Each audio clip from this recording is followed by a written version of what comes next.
இந்தியாவின் number 1 masala brand ஆச்சி மசாலா வழங்கும் மணிச் செய்திகள். இணைந்து வழங்குபவர்கள் அரசன் சோப். ரொம்ப நல்ல சோப்.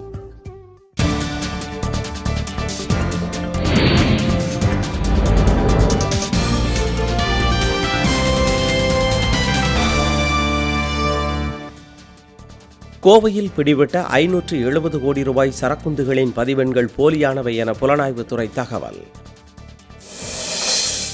மருத்துவ பொது நுழைவுத் தேர்வை நடுவண் அரசு நிரந்தரமாக கைவிட மக்களவையில் அன்புமணி ராமதாஸ் வலியுறுத்தல். விருத்தாச்சலம் அருகே அரசு நிலங்களை விற்பனை செய்த தனியார் மனை வணிக நிறுவனத்திற்கு உயர்நீதிமன்றம் கண்டனம். மாவோயிஸ்டுகளுடன் IS தீவிரவாதிகள் ஆயுத பேரம் நடத்தியதாக தேசிய புலனாய்வு முகமை தகவல். இலங்கையில் தமிழர்களுக்கு அனைத்து உரிமைகளும் வழங்க வேண்டும் என இரா சம்பந்தன் வலியுறுத்தல்.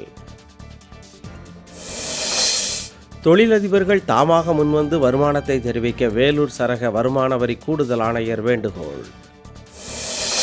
பட்டய கணக்கு தணிக்கையாளர் தேர்வில் முதலிடம் பெற்ற மாணவர் ஸ்ரீராமுக்கு சேலத்தில் பாராட்டு விழா. திருவண்ணாமலை மாவட்டத்தில் யானைக்கால் நோய் பரவலை தடுப்பது குறித்து நலவாழ்வுத்துறை விழிப்புணர்வு. பொறியியல் பொது கலந்தாய்வு நாளை நிறைவு. தொழிற்கல்வி மாணவர்களுக்கு சனிக்கிழமை முதல் கலந்தாய்வு. காற்றழுத்த தாழ்வு நிலை எதிரொலி. சென்னை நுங்கம்பாக்கம், பெரம்பூர் உள்ளிட்ட இடங்களில் மழை. இந்தியாவின் நம்பர் 1 மசாலா பிராண்ட் ஆச்சி மசாலா வழங்கிய மணிச் செய்திகள். இணைந்து வழங்கியவர்கள் அரசன் சோப். ரொம்ப நல்ல சோப்.